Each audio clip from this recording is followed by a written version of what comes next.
All right, all right, all right. Welcome, welcome. Greetings. Grandpa Hoppy here with the Retirement Chronicles, episode 9. If you've been joining in to the other episodes, welcome. If this is your first episode, I'd say please go back and watch the other episodes. This is the Grandpa Hoppy channel, and it's just dedicated to my few experiences in 5 years of retirement. I retired early at 57. I'm 63. What's that? 5.5 years, going on 6 years. I actually have my wife that plans on retiring about a year from now on March 7th. She'll be turning 65. And so we'll get to experience that too, where both spouses are retired. So anyway, this channel is dedicated to that. It's not really designed to be an expert in anything. I'm not an expert. I was just kind of went into retirement blind. I did a few things, but went to my employer hosted something a couple of years before I retired. I hosted an event. There was actually about maybe 1,500 employees there, and it was like a half-day event to get you prepared to retire with the company I had been with for 39 years. But anyway, just in general, this is retirement. This is just experiences I've had in the last 5 years, future experiences, trying to gather knowledge to be ready to be retired and how to handle life in retirement. I'd ask you to subscribe to this channel to where it would give me motivation to continue doing this. I know that might be helping somebody. Like and make comments if there's things that we need to know. On your end, you could make 20 comments a video, and I have no problem with that. I'll read your comments and try to engage those comments and try to maybe share or investigate those comments to where you can help us all. So that's what we're here for. So today's episode is retirement. Oh no, what next? So retirement is oh no, it's here. What next? So, one of the thoughts that come to my mind when I think of the moment, the big retirement day that happened for me and the experience of that event, although I do work part-time, and I have ever since the day I retired, and I actually probably work maybe on some weeks 0, some weeks 5 hours.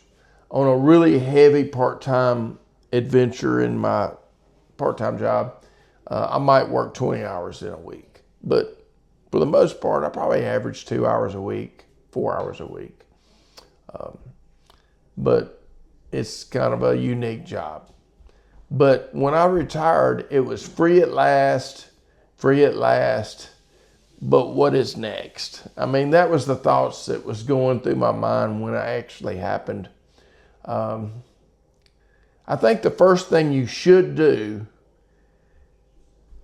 when you retire, I'm going to mention as my last point of the day. So stay tuned for the first thing that you should do being my last point. So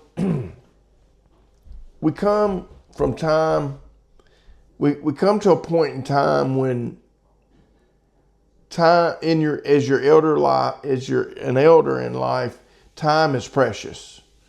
Time is valuable, and I've said that many times. As you get older, time is very valuable. It's the most valuable thing in our lives. When you do retire,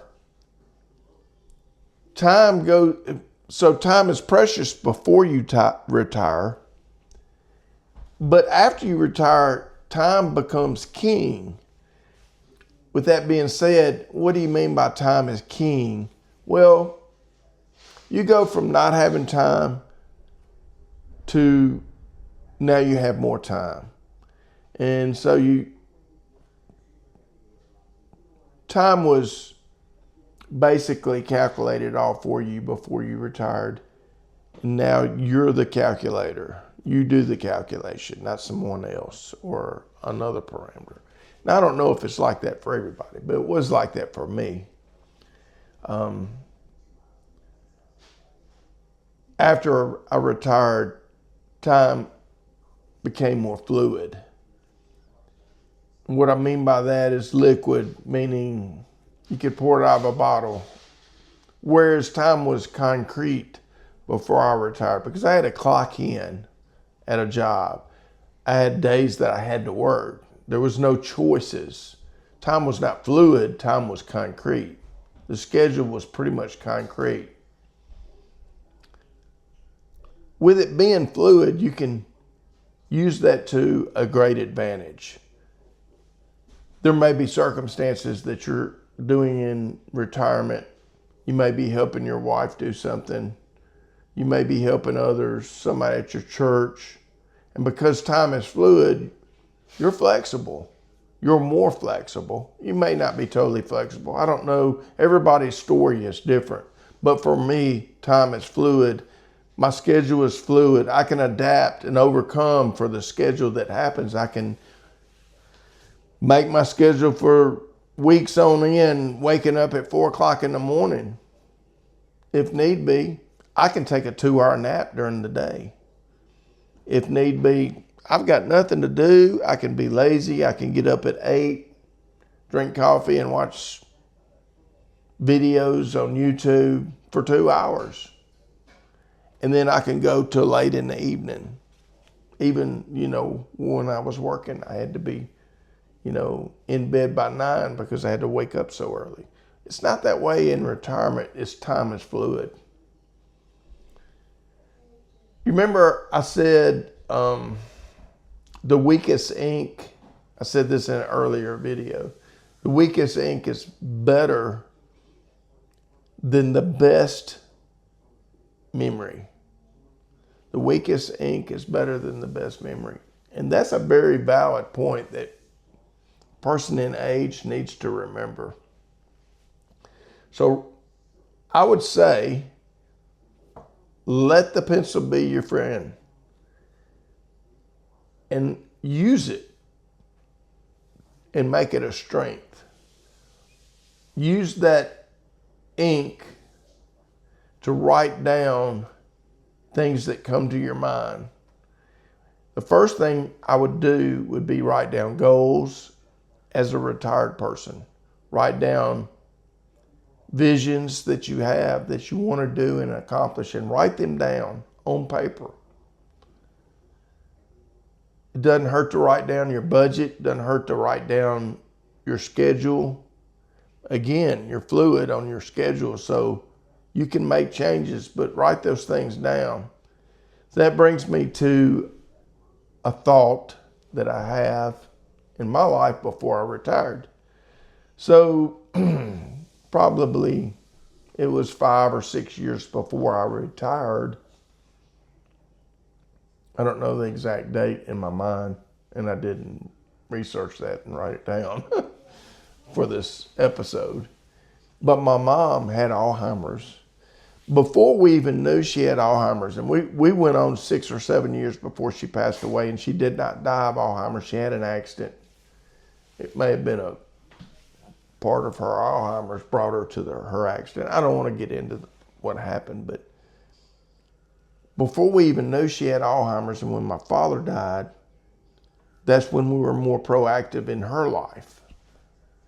And she was elderly, in her late 70s when my father died. And when I got engaged more with my mom in her living situation, she had notes everywhere where she wrote down everything.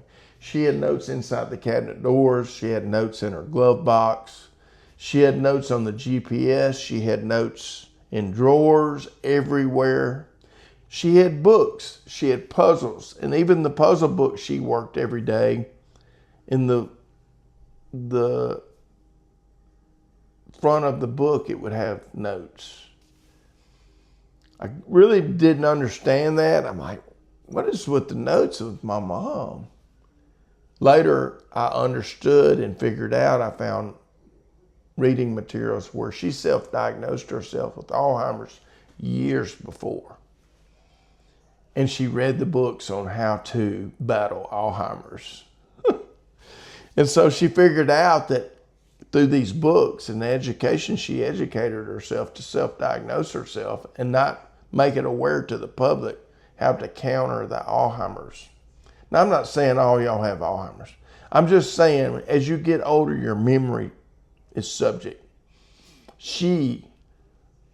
We didn't know she had Alzheimer's because she had read the book on what to do. Walking was one of it. I guess that's one reason why she was walking 2 or 3 miles a day, physical exercises. And then her diet was to a T what the Alzheimer's book said. And then she did supplements and she did everything she could do in notes as part of the help to create an environment that would help you in that area.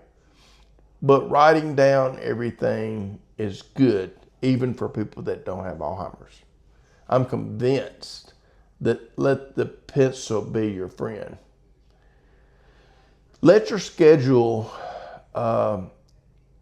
happen according to your needs. Let that fluid schedule happen. It could be with grandkids, where your schedule needs to be lined up with the person that is in need. It may be your spouse who has not retired. It may be your spouse who is unhealthy. There's a whole host of variables. And let your retirement schedule be fluid and let it fit to better satisfy all your living situations. Here's one thing I think in retirement is a game changer. It was for me. Learn to nap. Learn to be fluid in your schedule and learn to nap and adjust on the fly. So it could be you have to wake up early. The big answer for that is nap. It could be you sleep late and you stay up late because for whatever reason. And as you get older, you're going to need a little extra sleep. So let that nap. Because sometimes I can tell you I am dead tired by 11 a.m. But I can take a 1.5 hour power nap and boom, I'm going till I'm, later in the day. And it could be that I miss my nap. And it's fluid, it's okay. And I go to bed at 7:30 or 8 o'clock. I'm up at 4:30 the next morning, rise and shine and all good. So I guess train your body to be on the fly sleeping wise, but get enough sleep. Don't try to shortchange your sleep because I can tell you my energy is based on my sleep. And if I get 8 to 10 hours sleep, I'm good. So I hear these retirement people say they can't sleep. I think it's because they don't exert their energy. And if you exert your energy, to me, the sleep is good. The only reason I miss sleep really is because my health is on attack from some kind of health issue, my respiratory, and I can't sleep because when I lay down. But that's for me.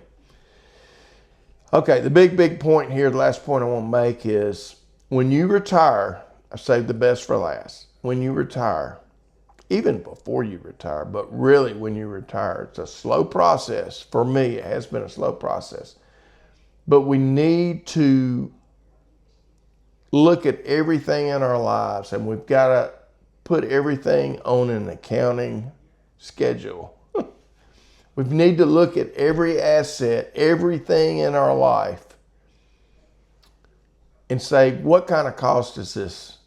This is for most all people. There are very few that have unlimited funds. Very few. And I'm sure those are out there. And this video is probably, this YouTube is not for you.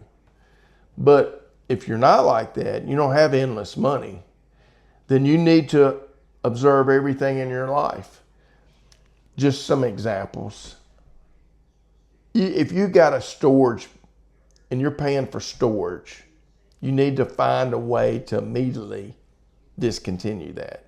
And the stuff that you have in storage, if you're not using weekly, you need to part ways with that. That's costing you lots of money. And hey, buddy. That's my grandson. So it's costing you lots of money in storage. And so cars, if you've got too many cars, or if you got a car that's too expensive to own, if the insurance is too high, it's an object in your life that's bringing you down. So you need to have this retirement accounting system in your head, and you need to evaluate that asset. Boats, if you're not using that boat weekly, I would say get rid of it. I mean, if you're going to have a boat that you're going to use 2 or 3 times a year, I'm sorry. The fact of the matter is you probably need to consider cutting that asset. It's not really an asset. Wrong word. Luxury. You need to cut that luxury. RVs, if you're not using it, and I would say RV, if you're not using it a dozen times a year, if you're only going out in it once or twice a year or never, absolutely get rid of it.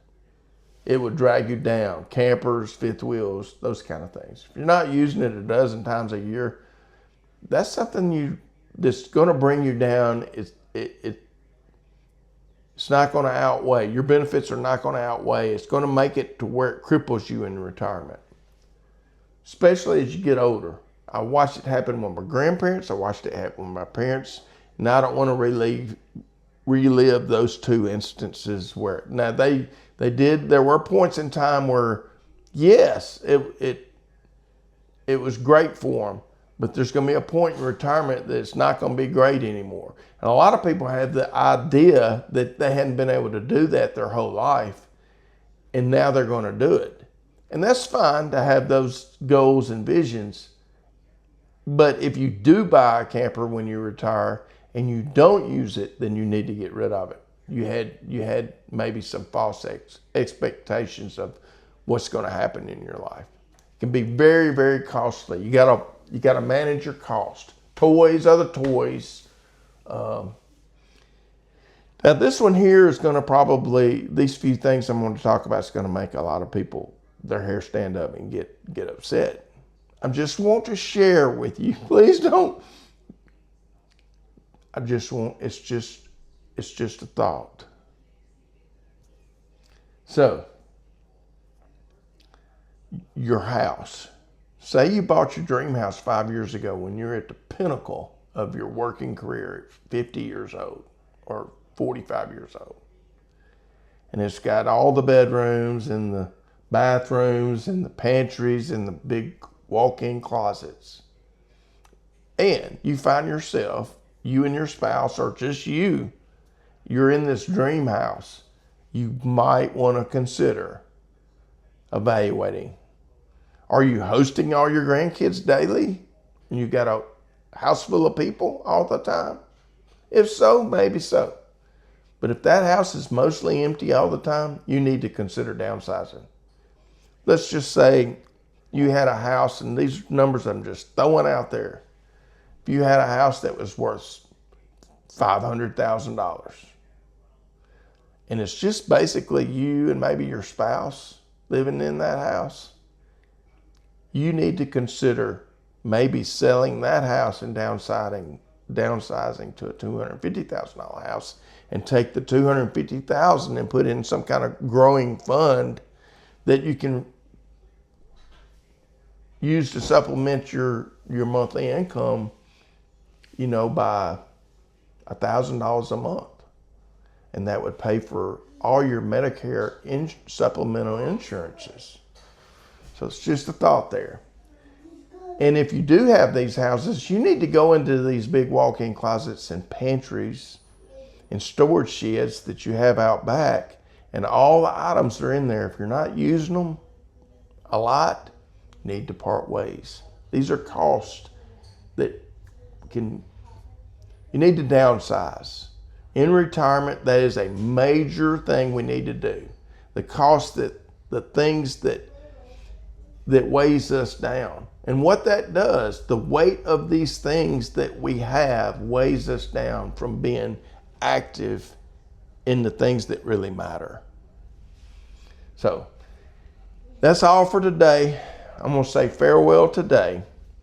And I'm going to mention a few things that I used to be. I'm just a regular person. I feel like I'm an expert delivery person. I did that 39 years, and I was a very professional doing that. I was not professional at anything else, but I did a lot of other things. And three things, I want to end three things that I used to do. I'm a former sailboat mate. Yes, I grew up on my dad's sailboat, and he made me a worker. And I did that for years as a kid.